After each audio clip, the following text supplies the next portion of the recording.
Pete Smith from the Institute for Quantum Consciousness, and this whole event is about helping people to remember things about themselves that they didn't know before. It's about us understanding that we have a deep spiritual aspect to us that is ready to be explored. This is an incredible event where people can, connect with mediums, connect with people who work with consciousness and learn more about who they really are. I think we're conditioned by society to forget who we are. And I think events like this are absolutely critical for human consciousness as we start to remember the parts of us that have been long forgotten. I mean, modern life distracts us from everything. It's all about the mortgage and the kids and the job and, the busy lifestyle that we have. And so often we stop to pause and we stop and need to remember. Let me say that again. It's better if we stop and pause and remember more of who we are beyond the distractions of modern life. Time in nature, time for yourself, meditation, all of that is critical. Most people are out of balance. They spend all of their time chasing the things in life that they're told to chase, and we don't take time for ourselves. And what I'd say to any busy parent as well, the more you can stop and settle your energy, you can offer so much more to the people that you love. So please welcome to the stage, all the way from North Queensland now, is Peter Smith. Please go. Come on, thank you. Hey, well done. Thanks, mate. Pete. Now, Pete is I call him Pete because we're good mates. Pete is a regular on my radio program, Radio Out There podcast, and we talk about all sorts of things. And Pete, quantum consciousness. Just the other day, our last week program, we talked about consciousness. Now, what's the difference between consciousness and quantum consciousness? Thanks, Barry. I see it as the interplay between two things. And quantum physics is the science of possibility. Mm-hmm. It's limitless, it's multidimensional. So when you put the science of possibility with consciousness, which is the fabric of reality, you give it a boost. So the two of them coming together gives us unlimited science in an ocean of consciousness. Fair enough. Now, you have done so much in the past because you were the outgoing president of the Michael Newton Institute. Does everybody know Michael Newton? The works, Journey of Souls, Destiny of Souls? Fantastic. That's how Pete and I met through that. Now, Pete, you moved on from life between lives and past lives. Was that a lead-in to quantum consciousness? I guess it was a platform, Barry, to sort of continue the expansion. And Michael Newton is a great mate of mine. He was a fan of quantum physics. Oh, was he? I didn't know that. And when I spoke to him about that, of where I was heading, he referred me back to some of his books. And he said, this is where I've mentioned quantum physics and reality and all of that in there. Right. So had he stayed longer, he probably would have gone in that direction anyway, I think. Well, he had a very good lifetime though, didn't he? He did indeed. Yeah, and I was honoured to be able to do the tribute program to Michael Newton on Radio Out There. So that was fantastic. So it's a wonderful move, shall we say, from Life Between Lives, Michael Newton, and now quantum consciousness. So very briefly, what can people get out of today from your presentation? Very simply, I want to help people remember who they really are. And I think that's the gift of a lot of the work that we do, is that everything we've been told about ourselves is wrong. And we're so much more than we know. Well, we are. You helped me so much in my book, Past Lives Unveiled, which is out there. Pete did some regression for me and also wrote the intro. So you've helped me discover who I am. So I hope you can help people here today. So please welcome Peter Smith. Thanks, Barry.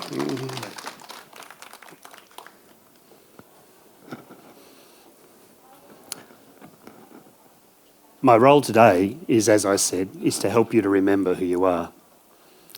I've got some busy slides with lots of data, but I want you to feel the intention that I'm holding for you right now.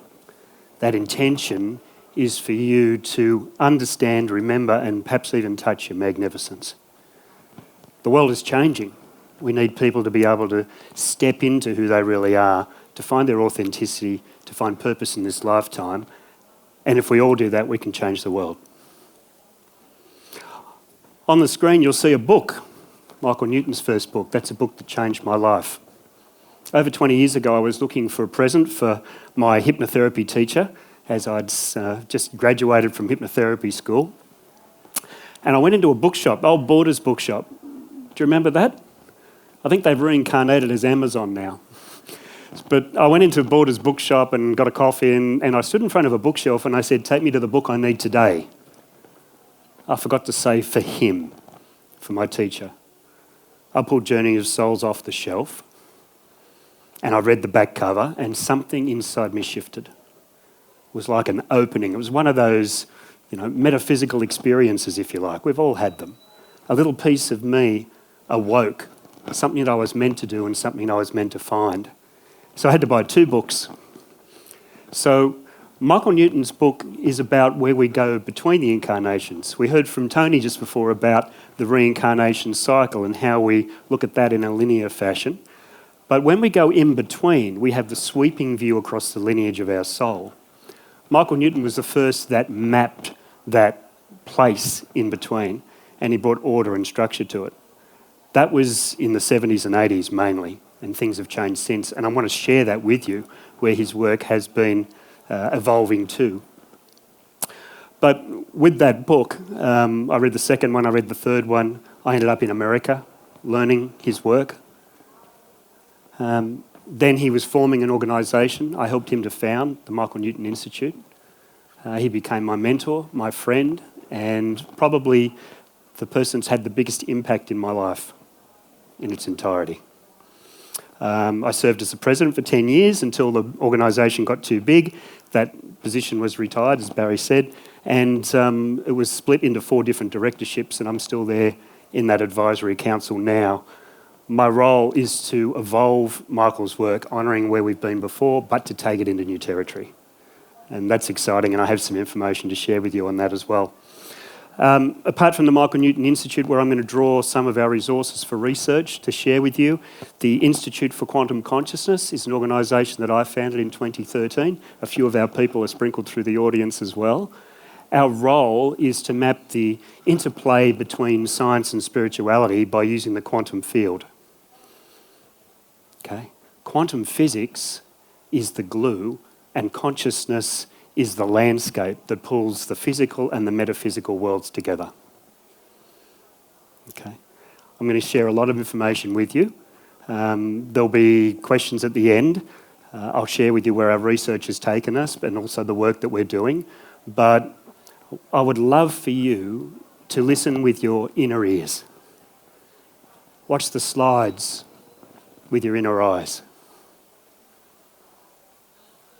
Because you are a disguise for a greater consciousness. We plan these incarnations before we come. And you incarnate as a person, and you chose this body that you're in. Sorry, no refunds. But you chose this body that you're in ahead of 8 billion other options available on this planet. I mean, how significant is that for you?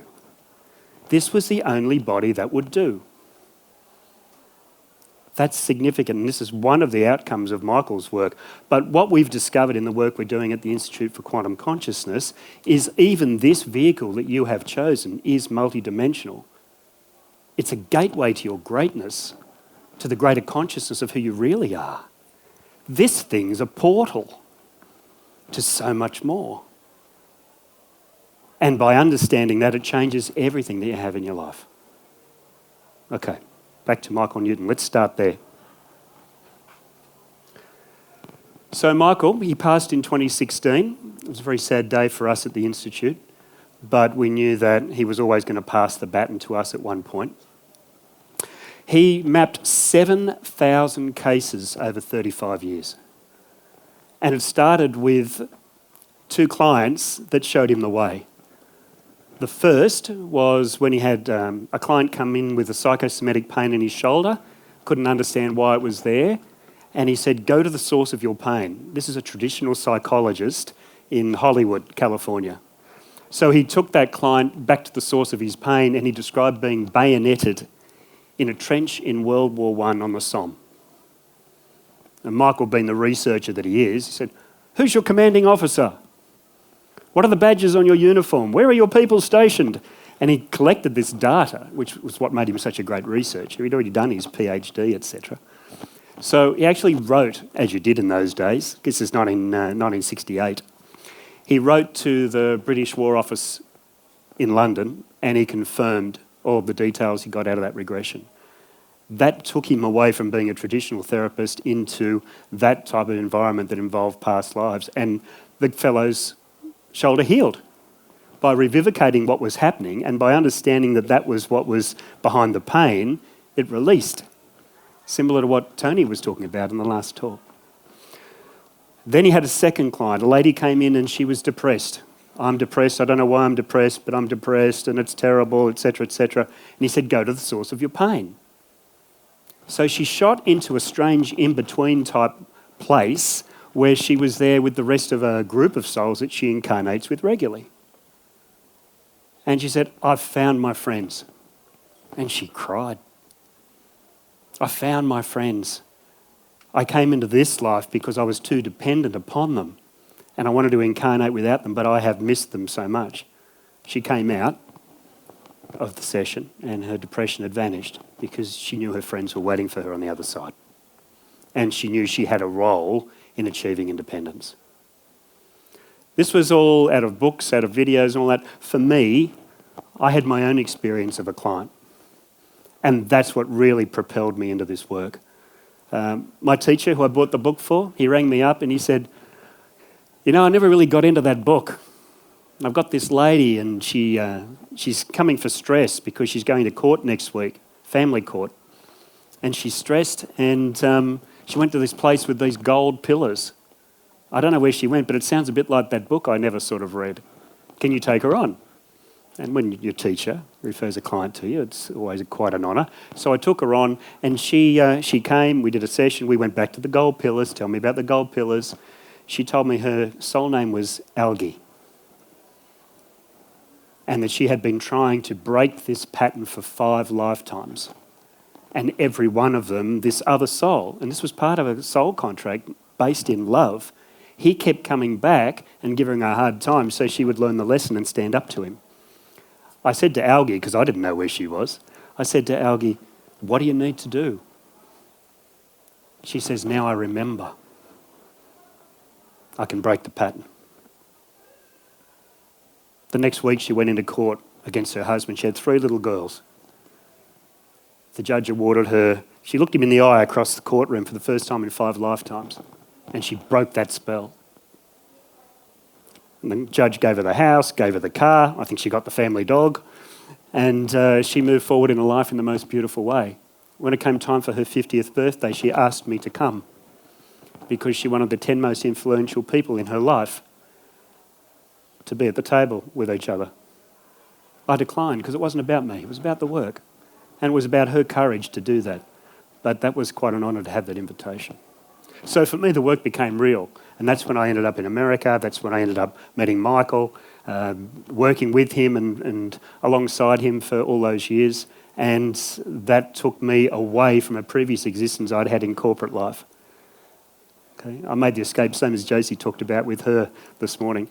You do the corporate thing and something calls you in a new direction. And that's where you go. So Michael's work, these common experiences that he mapped, and you're going to hear about near-death experiences and all of that, the tunnel, everyone goes to the same place, the feelings of euphoria. We see the same thing in life between lives. Feelings of elation and connection to all there is. Because we're no longer restricted by this human form. Guide contact, wise beings who guide us from lifetime to lifetime. The body selection that I mentioned before. You chose this body ahead of 8 billion others that are available to you. And I really believe that that is the greatest act of unconditional love that you will ever experience. It's nice to think you're 1 in a million, but you're not. You're 1 in 8 billion. That's how much your soul loves you. Because it chose to blend with you into this one spiritual being here having the human experience. And that's who you really are. I'll get to the multidimensional parts a bit later. What we see in these sessions as well is an extensive use of metaphor. Michael found that there was like gardens and there was temples and people were wearing robes. And for me, that's about the integration of spiritual experiences into human form, because they use metaphor and analogy to make sure we get the message, because it bypasses the conscious factor filter of the human intellect. That's why you see these things. This is why guides take certain form when they want to talk to you. So when this work happens, we start with a client. We move back through time. They become a small child. We normally go back pre-birth to when they enter the body. We get a sense of when they entered the womb, usually about third or fourth month. Then they go to a past life persona, and then they change character again into the second character, and then they move into their immortal essence at the end of that past life, where they cross over into spirit. And that's when we have some great conversations about why they came into this life, what their purpose is for this lifetime, who do they reincarnate on a regular basis with. Okay? Makes a big difference. Michael's next two books are on the screen there as well. Journey of Souls, Destiny of Souls, and Life Between Lives was, if you like, a handbook for Life Between Lives therapists that were coming through. I couldn't put them down. I read them all in a month. But his work was fantastic, but we had to found the institute to continue it. So the Michael Newton Institute was founded originally in 2002, but refreshed in 2005, when we wanted to use his name as the organisation. Typical of the humility of that man, he was very uncomfortable with us using his name. He says, "Oh, it's not about me, it's about the work." But we said, "But this is you. You started it. You're the founder. We have to use your name." We actually overruled him, and he fell into line. So we've now got over 200 people around the world. We're in 40 countries. That work is done in 20 different languages. Okay, this is a global phenomenon that translates into different countries, different cultures, and different languages. We're a registered not-for-profit in the USA. We have around 50 volunteers who run our organisations, all set in different types of time zones. And the M&I Beyond program, that's the role that I play, is to lead that wave of change for our organisation. We go beyond where Michael took us, because at the end of that third book, that white one there on the right, he expected us to take the work far beyond what he had done. A lot of his cases were in the 70s and 80s, and I can't begin to tell you how far consciousness has shifted since then. It's shifted since we started this event this morning. So there's a lot more to come. And we have ongoing research that we're doing, which I'll share in a moment too. So as an organisation, we wrote 3 books. Memories of the Afterlife from 2009. Wisdom of Souls was one that we wrote to honour Michael. He had actually been the editor and the footnoter of the first one, Memories of the Afterlife. Wisdom of Souls was our first book without him. We did that to honour his memory in 2018. And then we felt the restrictions of a big publishing model. Some of you may know what I'm talking about, but when you self-publish, and there are so many different ways to publish books now, we decided to go our own way, and just last year we founded M&I Publishing, which is our own publishing company. Okay, and we publish our books. The first one, Finding Purpose, was published late last year. So the books continue, and we've taken Michael's work forward that way. There's another consciousness series coming from next year. Michael's work was instrumental in changing those 7,000 lives. We've done 75,000 cases since across our network.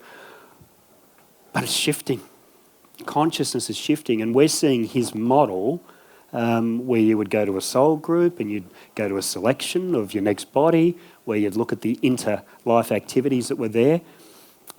It's all starting to change because consciousness is speeding up. We're seeing 3 trends. We're seeing clients come in that no longer need that structure. They shoot straight off into spirit because we hold the energy for them. Once you've been working in this for a while, you carry a certain vibration.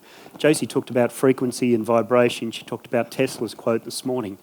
This is about us holding a space that allows a soul to emerge in the loving resonance of who they really are and transcend the human, move into that soul persona in a way that allows the human person and the soul to know each other and become one consciously. So we're seeing that structure is no longer required. The other thing we're seeing is cosmic connections. I'm going to talk more about this in this presentation. But cosmic connections, we are having a lot of people who are incarnating onto this planet in these times specifically to be here for the change of consciousness. This is one planet.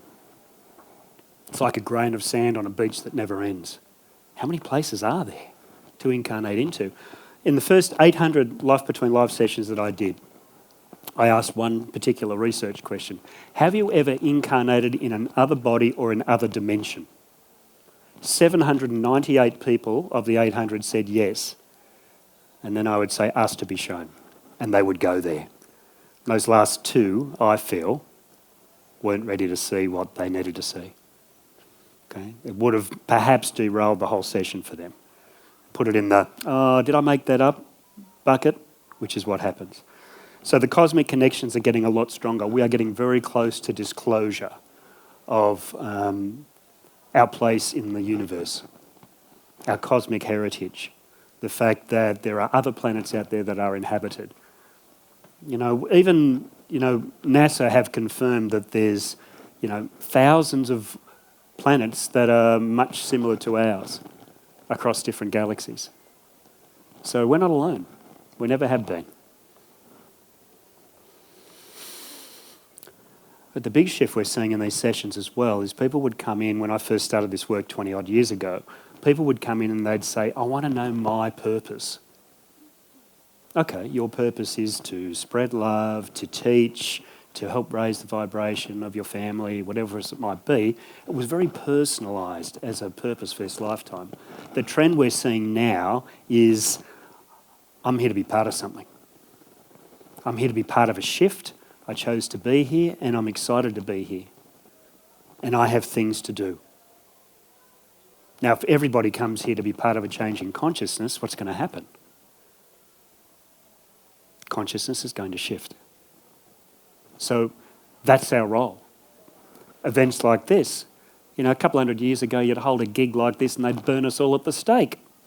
But now, we build energy and we contribute to that evolution of consciousness. This is a very interesting piece of paper. This Dr. Serena Villari, this is the first PhD done within the field of Life Between Lives work. The psychological impact of spiritual transcendence. A study of afterlife consciousness. We worked hand in hand with Serena to pull this together. She worked with a lot of our people. She's a registered psychologist. She's come through Stanford. She's now at Harvard Medical School. She did this PhD as part of her doctorate at the Wright Institute in Berkeley, San Francisco. This is a very, she looks young in that photo, but this is a very powerful researcher. She put together these psychological parameters and she measured people before they had a Life Between Lives experience and after they had a Life Between Lives experience. And these are, excuse the strange letters there, I wanted to quote them right. It's part of the Cohen-D system, which I really don't know much about, but I took it as a reference from her paper. She found in all cases tendency towards depression went down. Tendency towards anxiety, down. Resilience, up. Fear of death, down. Right? Tony talked a bit about fear of death, how that is resolved. When you know that you reincarnate, it does something to dispel the fear of death. When you actually visit the afterlife and you look at the sweeping view across the lineage of your soul, that consolidates even further. Spirituality, sense of spirituality, up. Sense of the presence of meaning in life, up. Search for meaning in life, up. This is a phenomenal piece of work. And her doctorate was steered by a guy called Matt McKay, Dr. Matt McKay, who's written about 30 self-help books. He's also the founder of New Harbinger Press. The other PhD that oversaw it was the executive director of the Michael Newton Institute, Dr. Diana Paik. So this is one of the best pieces of research work I've seen on this subject. We now have our first PhD confirming Michael Newton's work. Okay, we do research at Michael Newton Institute. We have a research team. And when I'm going to share with you our most recent research, but when we went, when the thing happened in 2019 that came to be known as COVID, and we had all the government restrictions and there was a whole lot of weird energy around for a while, we went to Spirit and we asked the greater purpose behind it. Because when you've got people who can access the afterlife, we take them out of their bodies, we take them into the spiritual realm, and we ask them what's really going on from the fabric of their soul as they observe this planet. In that earlier research, we were told that humanity had to make a choice. Everything was being swept off the table, and we could have the choice of what we put back on. And it came down at the individual and collective levels of one choice. Do we choose fear or do we choose love? Not love and hate, not courage and fear, but love and fear. Because where there is love, there can be no fear. Because it's a fundamentally different vibration. If you know anything about David Hawkins' work with the map of consciousness, you see where fear is, you see where love is. Fear can't exist in an ocean of love.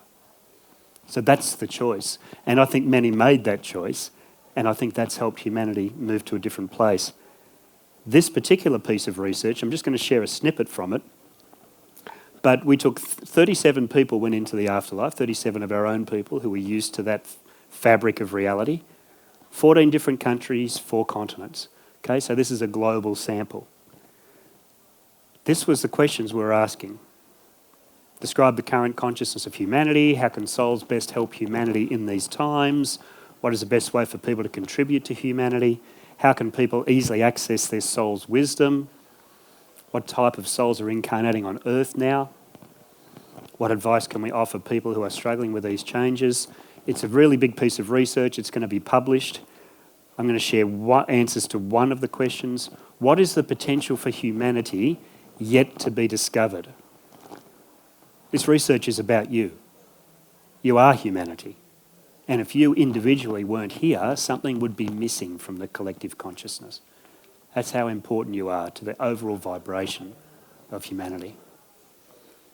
So when somebody is in this beautiful spiritual realm, in touch with their superconscious mind, connected to the all there is, we ask them that last question: what is the potential for humanity yet to be discovered? Here's what they told us. There are infinite possibilities. We have the potential to be limitless. Our bodies can become lighter and less dense. And if you look at the food systems that we partake in, you can understand where that might be coming from. We can have increased heightened awareness and spirituality in tune with oneness. So there's something about us no longer being distracted by our phones, as Josie mentioned this morning. We get past all of those distractions and we move within ourselves to find out who we really are, and that heightens our awareness. We become more in tune with our surroundings. We're getting closer to oneness. They use the term unity consciousness. Unity consciousness, that's a beautiful phrase. That's all about oneness. And we have the power to co-create with the universe, and some of this starts to move into quantum physics, how we manifest our own realities, and I'll get to that part soon. And our ability to experience peace, harmony, deep joy and pure love. It's within our grasp. And remember, these answers are coming from people that are not conditioned by society. They're in a very different vibration. They're in a place of spirit, speaking from the voice of their soul. And they see humanity very differently. And then we can be truly free. It was Carl Jung who said we can never truly find out who we are until we drop 2 types of conditioning: our societal conditioning and our familial conditioning. Only then are we free. Because there's nothing steering us back towards the limited view that we have of humanity. We've been told we're cogs in a machine, that we should do this or we should do that. None of that's true. We are limitless even in human form. We come here to experience things like grief and fear and love and all of the human emotions. We come here to experience those. So I'm not saying that we shouldn't. But if we see those as experiences, as not as something that rules our life, we become free. What is this trying to teach me? We all do it. I mean, we're not immune. Those of us who've been in this work for a long time. We struggle with the gambit of human emotions too, because we came here to experience that. But this is who we really are. Let me keep going. Science and technology will evolve.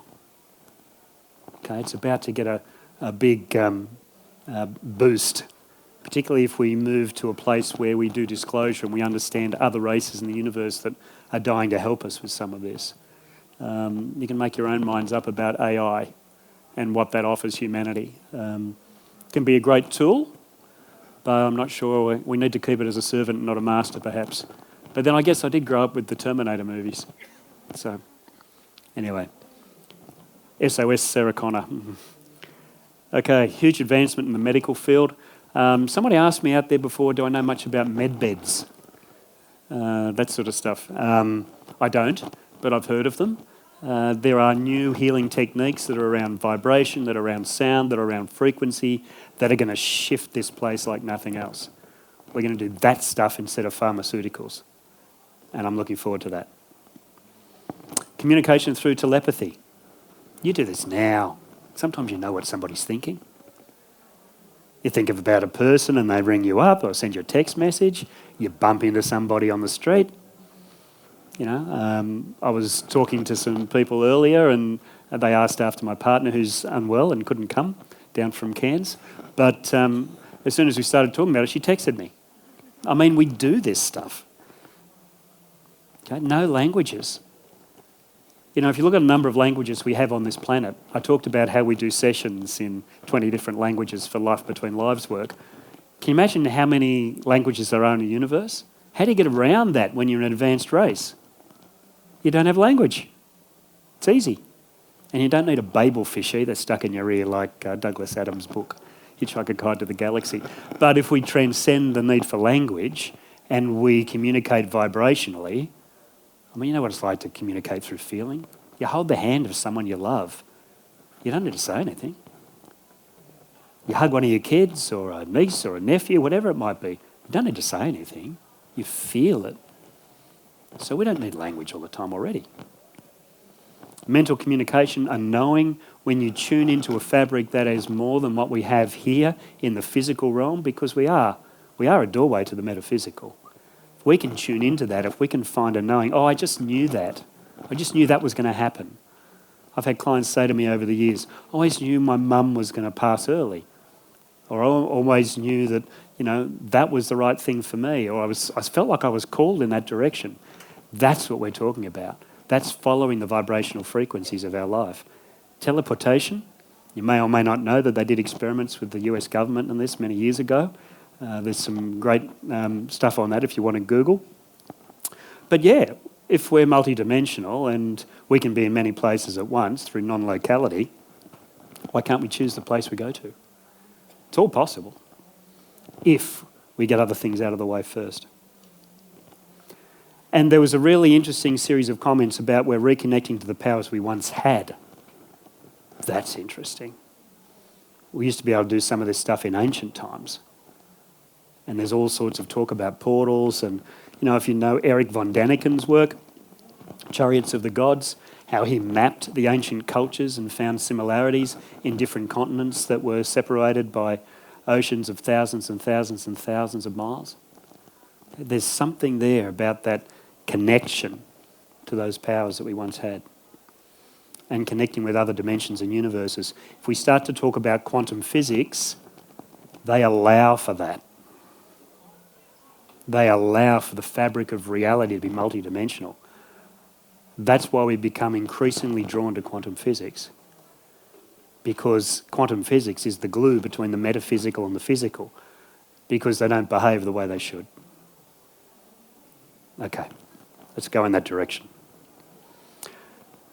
Sorry for the small writing there, but I'll walk you through it. The guy at the bottom is a guy by the name of Hugh Everett. In 1957, he wrote a paper that ended up being called the multi-world, the interpretation, the multiple world interpretation. He's talking about other places. He's talking about multiverse. And he published that, and everyone thought he was nuts because he was this up-and-coming 40-year-old fellow, and, you know, how could he write a paper on that that challenges the collapse of the wave function in quantum physics? He said that it doesn't actually collapse. We just see that in our reality, but it continues on into the other possibilities in other directions. Whilst he was in 1957, he really rocked the boat. He had some great supporters, But by the time he passed, and he passed early at 52, he was hailed a genius in a short space of time. Because he challenged reality as he saw it, and they started to understand because he confirmed through mathematics that other dimensions must exist. The guy at the top is a fellow by the name of Ed Witten. They've been looking for the theory of everything for a long time, as you know. And the theory of everything was thought to be string theory. But then they ended up with 5 different versions of string theory. So how could it be the theory of everything if it's got 5 different versions? But he added one more dimension, and he brought 11 dimensions into what he called M theory. And that was the overall concept of string theory that blended all 5 of them into one place. Now, he did that because some claimed that he was the only guy that could do it because he was the smartest one. But the maths checks out. Time is only one dimension. You know, we go back and forth, front and back, up and down. That's 3 dimensions. Time's a 4th one. There's another 7 that matches up in the mathematics that he put together. This is mind-boggling. The guy in the middle there is Werner Heisenberg, and he had the uncertainty principle, and he realised at the subatomic level that if you try and measure the mass of a subatomic particle, you can't get its velocity very well. If you can get its velocity, you can't get its mass because they're slippery, and sometimes they even disappear over here and they reappear over there. Where do they go? Do they go to some of these other dimensions that Witten and these other guys were talking about? I mean, ultimately, what's happening? So these 3 theories tell us that there are other dimensions. So what's happening there? We know when people cross, and we'll see that through near-death experiences, people cross into another dimension. But what else is out there? We know that through the electromagnetic spectrum is this big. We see this much. It's a very small part, the colour spectrum. Okay, and we can see that through our human senses. We can't pick up X-rays, ultraviolet, infrared, gamma, all of these other things that are part of that spectrum. We can only see a very small percentage of what's going on around us. This is science. Okay. But where does spiritual consciousness come in? We've talked about the work of the Michael Newton Institute already. Near-death experiences as they go down that tunnel and they come back and they are forever changed. They have an experience that is transcending their view of reality. That's why near-death experiences are so powerful. Again, Josie's going to talk about hers tomorrow. But there's something in this that is transcendent in how we look at things and we look at reality. Then there's mediumship. Okay? You only got to walk about 10 yards out here and you're going to run into a medium because they're everywhere throughout this whole event. There's lots of workshops and lots of presentations happening. But we can confirm that. And past lives. We know that reincarnation is something that we can research.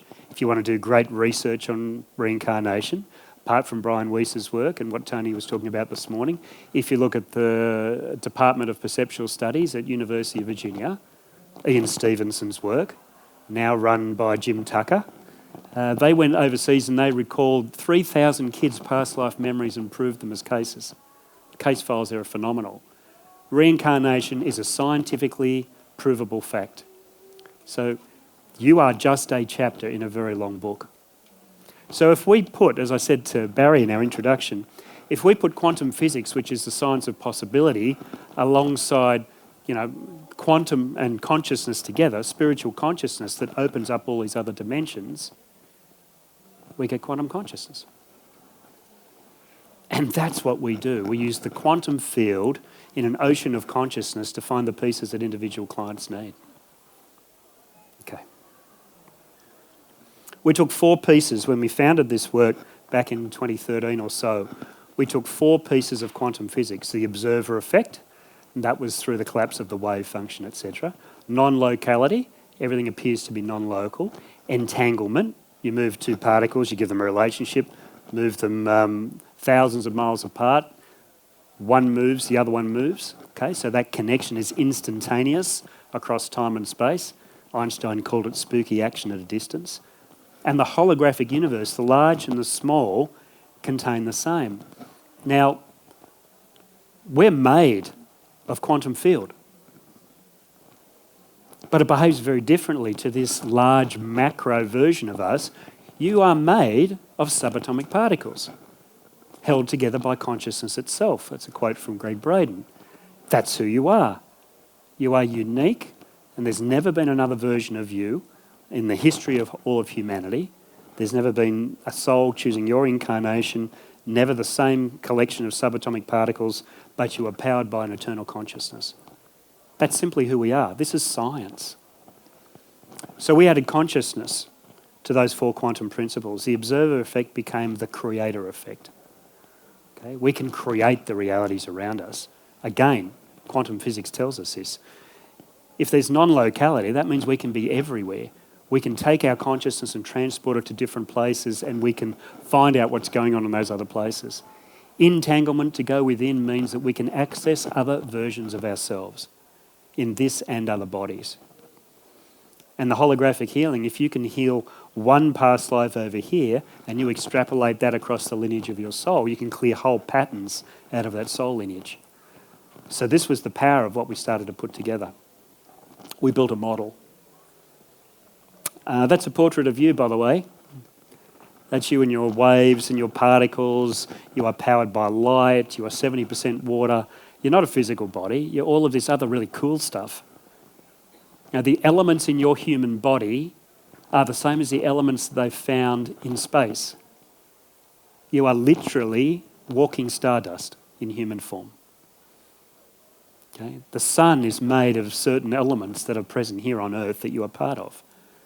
I mean, you are the universe in ecstatic motion, as Rumi said.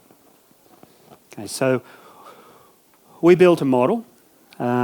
We looked, first of all, as you can see on the right side there, the green one, present consciousness. That is your anchor point in time and space in the here and now. That's both our start point and our finish point for the journeys that we take people on. Stored consciousness is something that is stored in your timeline. It may be the events that have moved through your life. There may be the events still to come. Parallel consciousness is when you're in a different type of body. You might see it as past lives, but anyone will tell you in the quantum world that everything is happening at once. Okay? Everything is still unfolding. I've had clients say to me at the end of their life, in a Life Between Lives session, they've said to me, yeah, I'm going to incarnate in the 1200s next time. And I'm making notes and I'm thinking, what? How does that work? But if time is an illusion, then all of this is possible. In fact, we can go back and we can repair those lives, drop those people back into them, and they can make different decisions and create other timelines that spin off the original past life. I mean, how cool is this stuff? Interdimensional consciousness, that's when we find somebody that is in another body, another dimension, and they describe themselves in the most incredible way. I've got a little piece of research on that which I'll share in a moment, which might surprise you. And then the eternal consciousness, the fabric of your soul, the immortal essence that is in all of these places. There's a purity and a beauty towards that eternal immortal essence that selected you to be this body in these times. And it's incredibly powerful to know that your soul is there within you, gently guiding and supporting you in everything you do. No one's ever truly alone. You're multidimensional, you're a spiritual being, and you're here in human form for just a little while. Enjoy this chapter because you're part of a really cool book. Okay.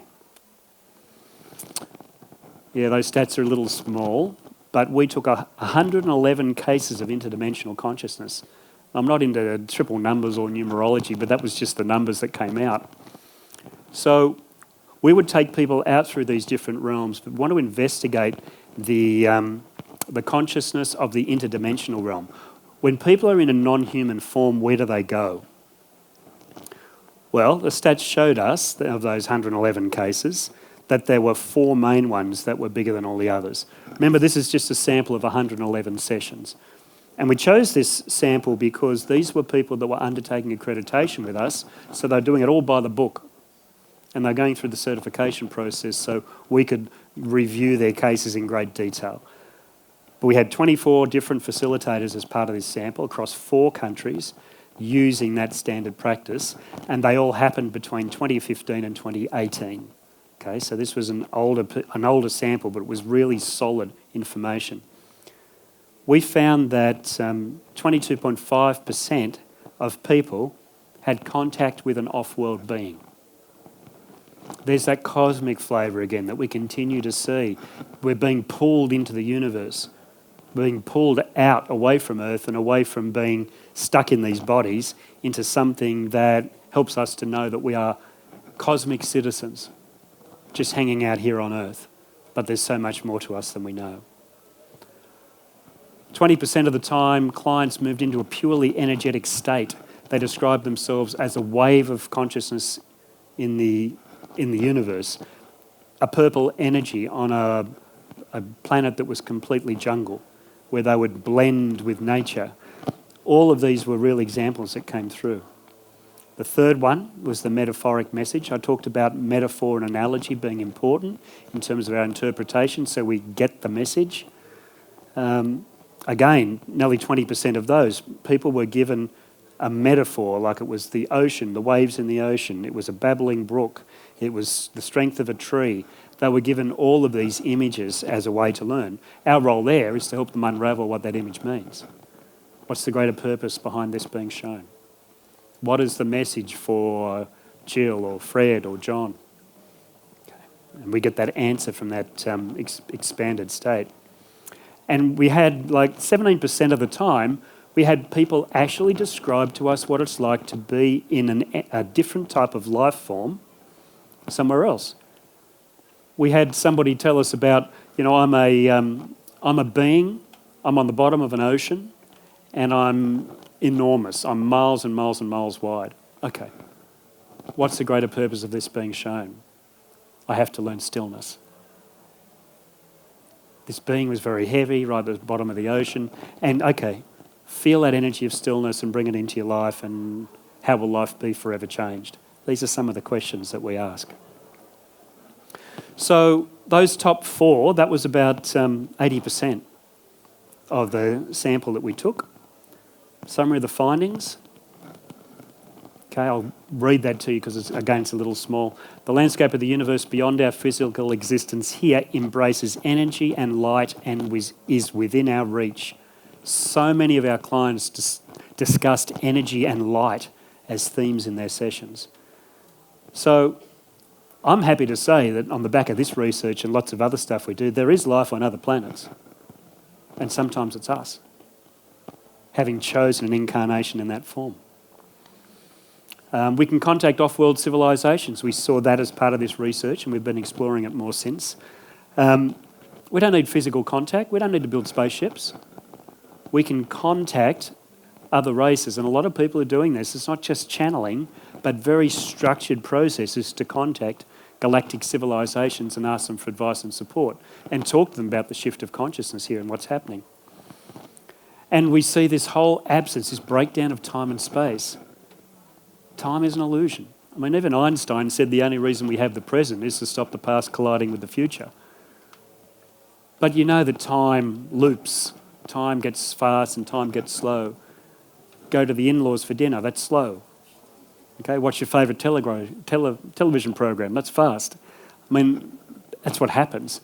We know from the work that I did as a hypnotherapist, which I can't call myself so much anymore, but we would take somebody to a trauma at 5 years old and we would heal it, but they would talk to us like they were still 5.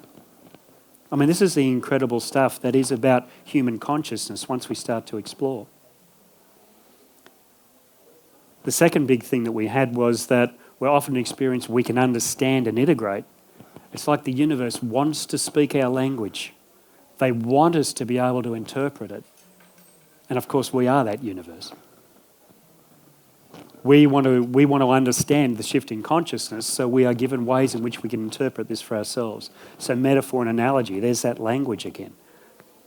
Okay? But there was always a relationship between the client's needs and what came forward in the sessions. It was like the intention that we create. This is our creator effect. The intention that we create to shift something manifested. We brought it into being by creating our own reality of a healed state. Okay. All right, let's keep going. That research is a bit old. More recently, we've taken the quantum consciousness work further into universal consciousness. A number of our guys are here today. But if we look at the different types of journeys that we do, vibrational echoes, you know the power of a near-death experience. You move out of your body and you go back into your body forever changed. No longer sweat the small stuff, as they say. Vibrational echoes is where we expand the consciousness outside the body to look at a physical or an emotional issue from outside. What's the greater purpose behind it? Why was it created?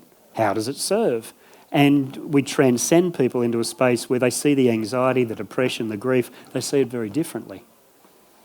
Works for physical stuff too. I had a client a few weeks ago and he had an ankle that had been sore for 15 years. Hadn't been able to do anything. He was carrying all these emotions in his ankle. So we cleared his ankle of those emotions, and he wrote to me, I got the email just the other day, I was sharing it with a couple of our guys. He's gone to his physical therapist and they're trying to find out what he did because his hips are now realigned. Because he's been limping for 15 years, and now that he no longer limps, his hips have come back into alignment. And his physical therapist, like an American equivalent of a physio, I guess, what they've done is they're trying to find out more. They've worked with war veterans and all that sort of stuff and haven't seen anything like it. So that was a cool email to get.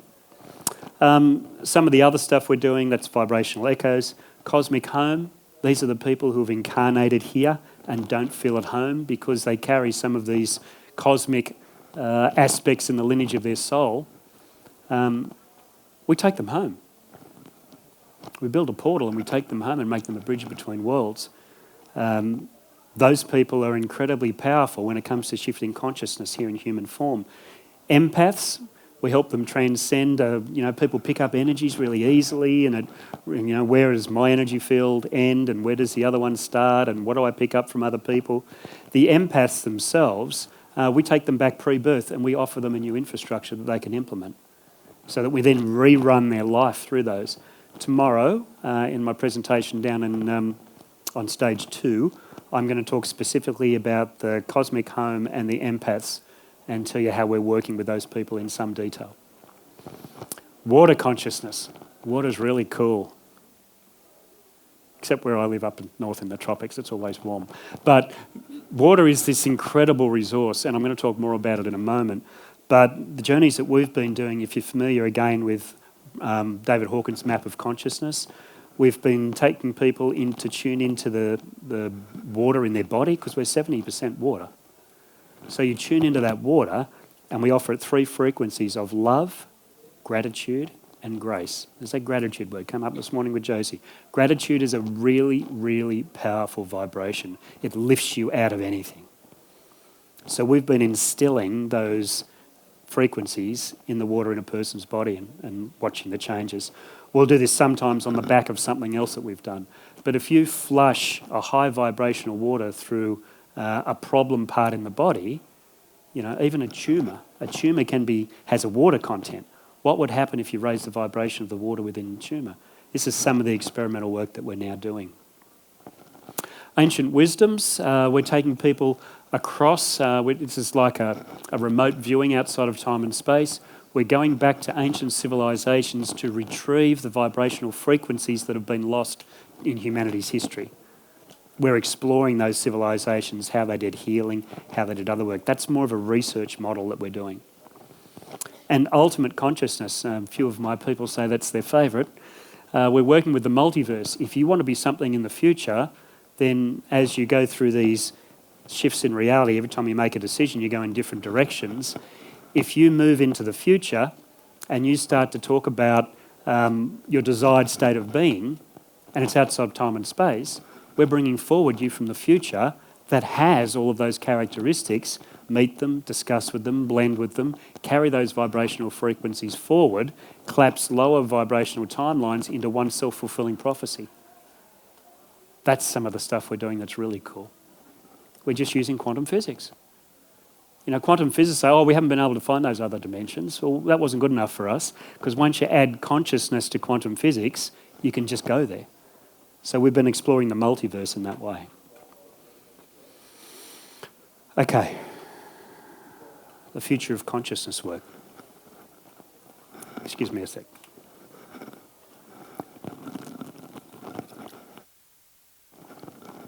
I mentioned water consciousness in passing before. You probably saw Dr. Emoto's work with the water crystals a long time ago. Fascinating book, The Hidden Messages in Water. He spoke to a scientist who he believes that water is of extraterrestrial origin. Now, how could that be? There's a theory that these big ice meteors landed on this planet and gradually manifested into oceans. That's one of the theories out of science. But there's a guy in my own network who's a PhD, he's a geologist. He worked for a big mining company, but he knows a lot about the Earth and how it formed, because that's been his field of expertise. I said, what do you think about water? He says, no, water's different.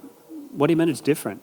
He says, water is the only substance on our planet that behaves differently from every other one. I said, what do you mean? He says, ice floats. It's the only substance on this planet that in its solid form, it is less dense than its liquid form. And I thought about that. I thought, well, if water has consciousness, why does water float? What does ice float in water? It doesn't make sense. Unless ice chooses to float with its own creator effect. So you start this whole conversation about what's possible with water. There's a lady in New Zealand doing some fantastic work called Veda Austin. She's exploring on the back of Emoto's work, but she's taken her own path with that. She is so worth having a look at. She's doing some incredible work. Water is seen to have memory. In our own research of water, we're saying that water is not just a carrier of consciousness, it's an activator and amplifier of consciousness. And we're seeing clients tell us about an interplay between light and water at the same time. I've recently been going to the beach in the mornings and taking photos of the sunrise as it hits the water. Incredible vibrational frequencies coming off it. And you can try and catch them on an iPhone, but it just doesn't quite do it justice. When I go to the beach now, I wait for the sun to come up and I see that line of light coming down across the ocean, and that's where I go in. Okay, because it's fabulous. Light and water. And you are all beings of light, and you're 70% water.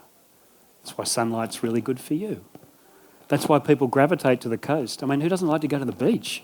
I mean, we're just being more of who we are. We have a light body and we're made 70% water.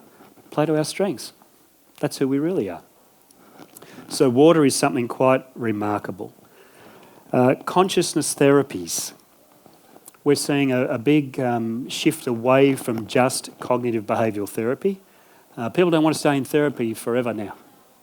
Psychoanalysis, I spoke to a client, he says, can you help me? I said, sure, what have you done so far? I did 7 years of psychoanalysis with a Jungian analyst.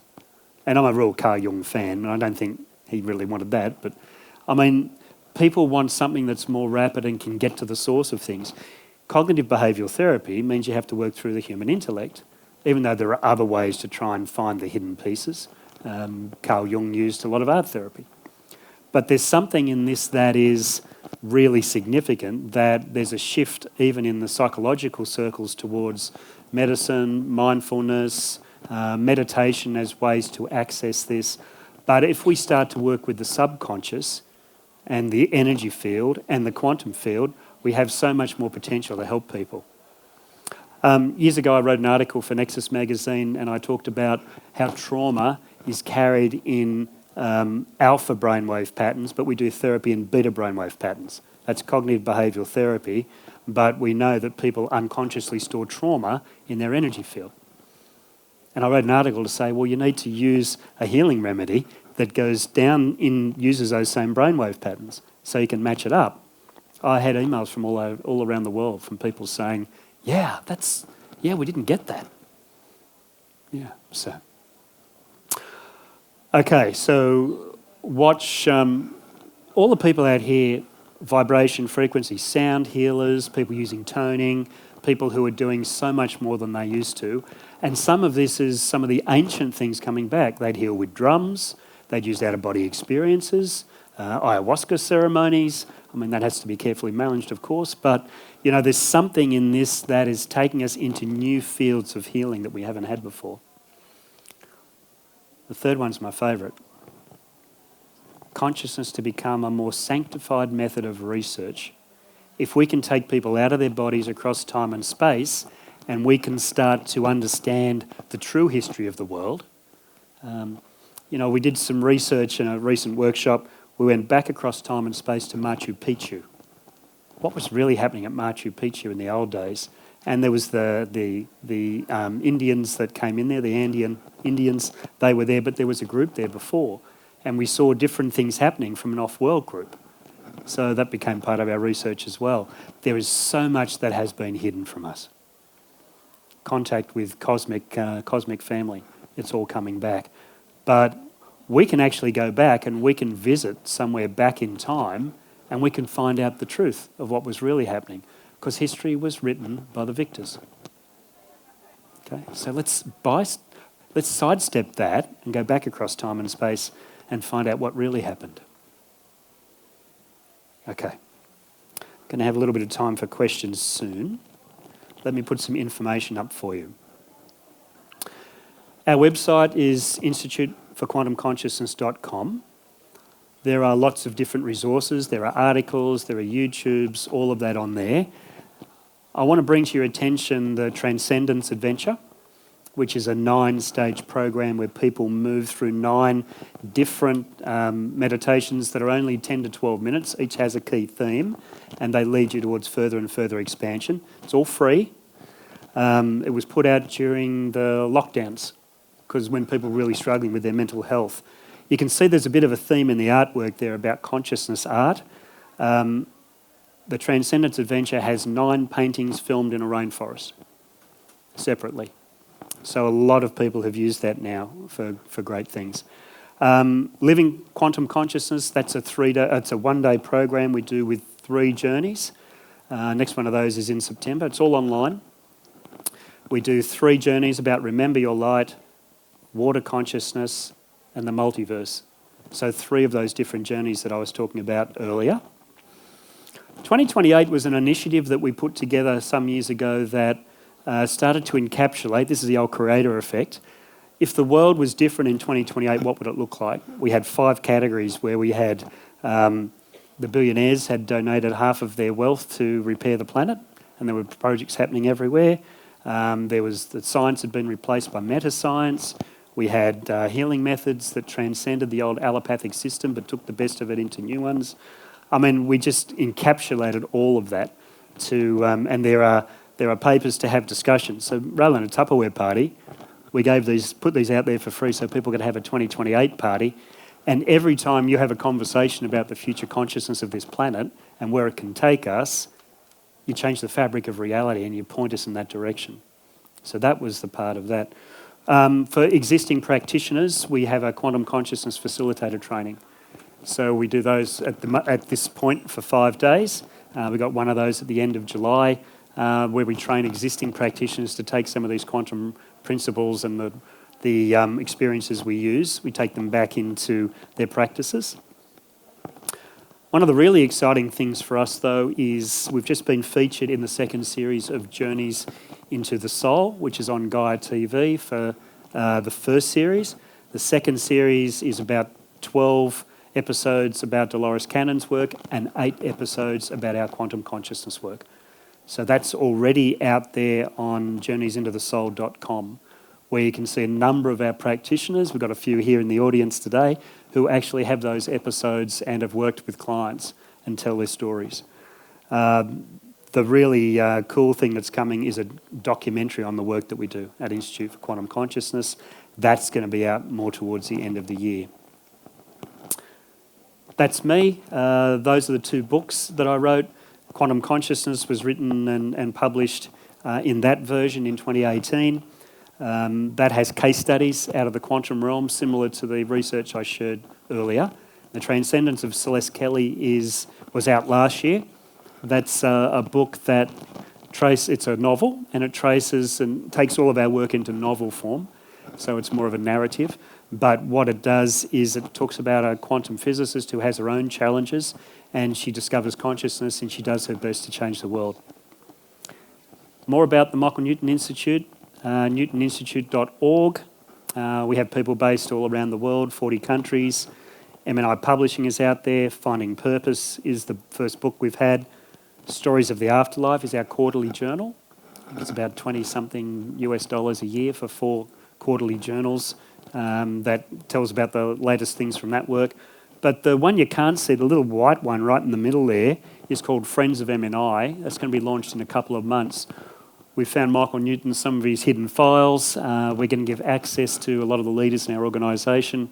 We're going to run events and have conversations in there in its own chat platform. It's a separate website where people can come together and discuss aspects of the work and have conversations with like-minded souls.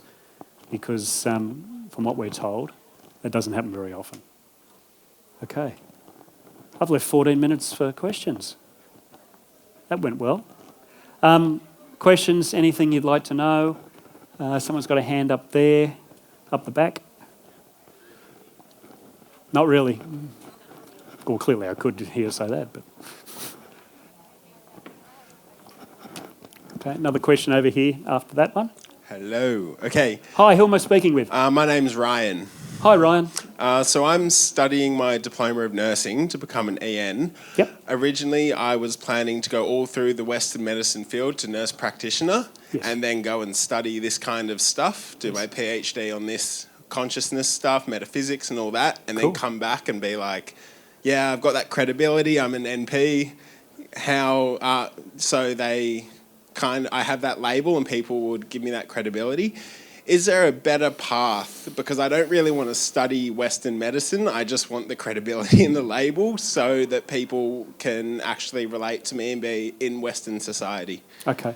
Ryan, that's a complicated question. I would love you to write me an email, get one of my cards off the speaker's table and write me an email next week, and I'll guide you the best way I can. Awesome. Thank you very much. This one over here.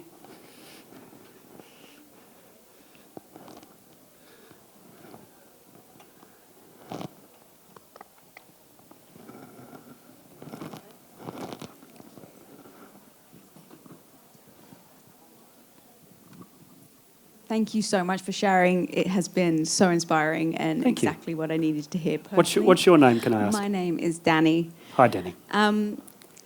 There's so many points that were so interesting, but my main question right now is, are you seeing clients, taking on clients if, say, myself has something that they would like to work through or understand better? Yep, I've got a whole network of people, but I do take one-on-one still. Okay, and I just grab a card at the end? Yep, yeah, there's cards out on the table. Thank you. There's Rosh, can you stand up for a sec? Rosh is one of our teachers from Melbourne. He's here as well in support. So if you can't get to me for a conversation or asking any of his questions, Rosh is there. We've got a few of our universal consciousness facilitators in the audience here as well. So we love having those conversations. Thank you, Pete, from me too. My name's Tanya. Hi, Tanya. My question is, for people who are really resonating with what you've spoken about, especially in the first half, and have experiences along those lines and are seeing those sorts of things and where the world may be going to and how we can help it, is there a community in Australia? I'm lost and can't find anyone to talk to. I have no friends. Is there a community in Australia for where people can get together and really talk and start to help to lift those frequencies and push the world to a better place? I get that question a lot, Tanya. And I love how you're normal. People said to me, because we're all metaphysical, someone came in the clinic one day and they said, I just want to know that I'm normal. Well, I said, I'm sorry, but you're paranormal. And that's your state of being and you're just going to have to get used to it. That's one of the reasons we're building the Friends of M&I website for people who've had like an LBL or who want to join that type of community and want to have those conversations. Facebook's quite a weird energy these days.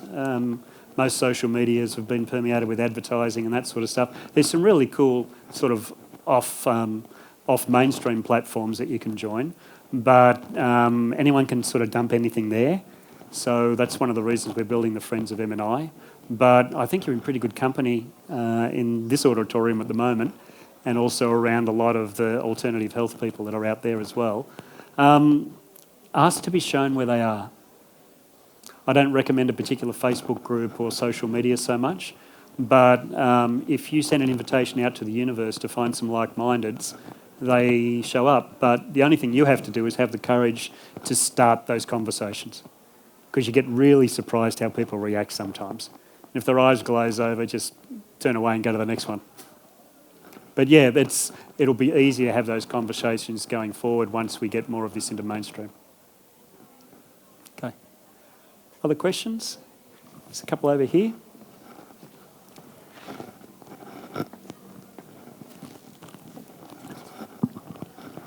Hello, my name is Vivienne.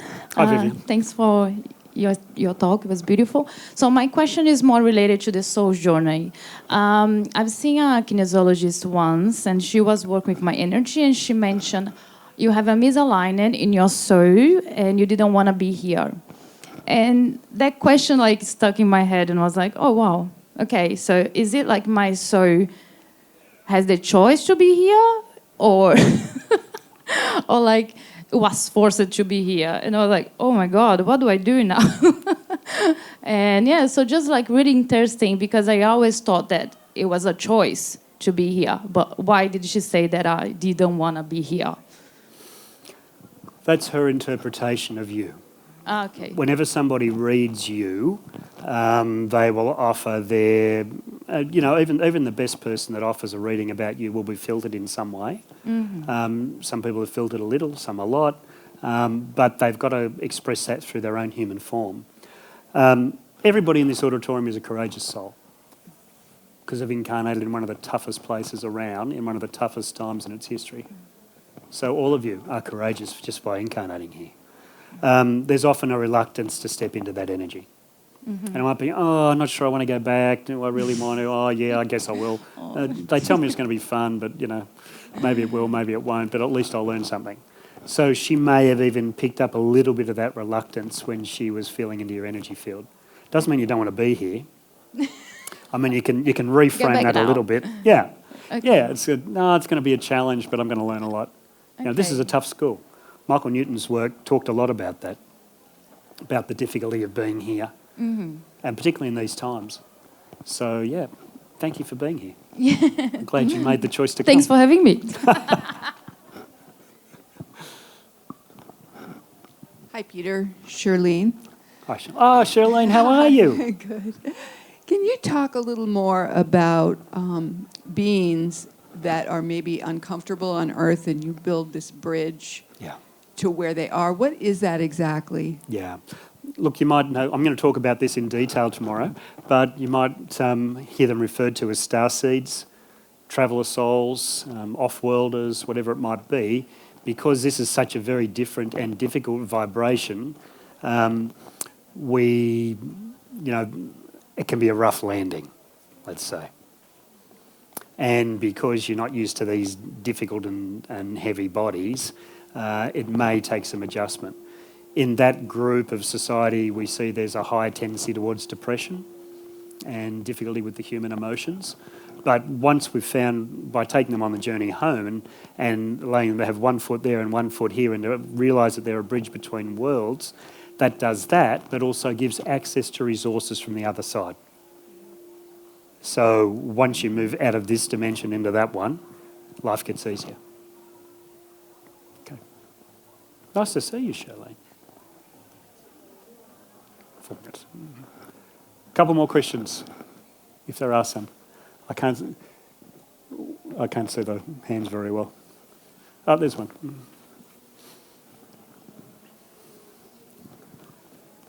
Hello, Peter. It's Mikey here. Hi, Mikey. Just wondering if you can talk to quantum devices like bioresonance devices and things such as the Healy or similar products. Yep. And what's your view? I probably can't. It's not my field. The only time I've experienced the Healy was as a client because I wanted to try it out. But I feel we're really moving towards things that are vibration and frequency. So the Healy device and others like it are, I think, the new wave of medicine that really needs to be explored. That's about all I know. No worries, thank you. Thanks, Mikey.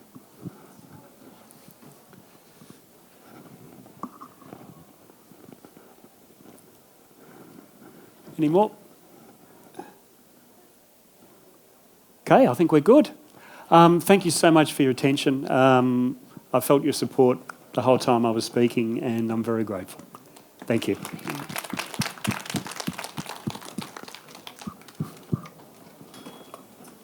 All right, everybody, please don't leave. Peter has finished early. He's not allowed to do that. You'll be kept in now, Peter. All right? Oh, sorry. I slipped on the stairs there. All right, not all right. Look, that was fascinating. We have our next speaker will be with us in just a few moments talking about near-death experiences. So do not go away, or if you go, come back in about 3 or 4 minutes, all right? It's a fascinating chat we're going to have. Near-death experiences from the man who has done a whole lot of work in this area, Dr. Michael Visser. So that's coming up in just a few minutes' time, all right? So, Pete, you happy about that? Quantum consciousness, everything, Yeah, all, absolutely. all worked out well? I love having these conversations, Barry. Absolutely. Well, that's what somebody said before. They like the fact that we talk on radio and we do all sorts of things like that.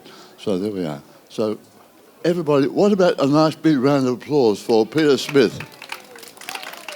Yeah, I've got a couple of books. I wrote a book called Quantum Consciousness, Journey Through Other Realms. That explores the different realms of consciousness that people can move into when they move out of body. I wrote a novel called The Transcendence of Celeste Kelly, which is fiction about a quantum physicist who discovers consciousness and wants to change the world. So a lot of these books are coming out in this day and age, and I think that the more we can explore spiritual type books, the more it can activate something within us. And you're speaking here today? Yeah, I'll be speaking this afternoon. There's a lot of people on this planet who are experiencing intense energies, overwhelm, and it's because they are not familiar with this human place. There's a lot of people incarnating on this planet at this time with diversity in the lineage of their soul that comes from more cosmic type energies. So we're going to talk about those people and how we can help them. We're also going to talk about empaths, those people that pick up the energy from others and carry it with them. We're going to share with them some tools and techniques how not to do so. Okay, and what was the what brings you? What's the great thing about Awaken? What's the great thing about to you? What's the great thing about this event? Awaken. What I love about Awaken is there's so many people that have these mindsets in one place. There's a whole auditorium full of people who've got the alternative view of life that offers so much to the people who come. I mean, I feel like I'm in a tribe here that's helping, like a family. We're helping other people to be able to remember more of who they are. And we're doing that from all different angles, but we all have a common purpose to help the rising consciousness.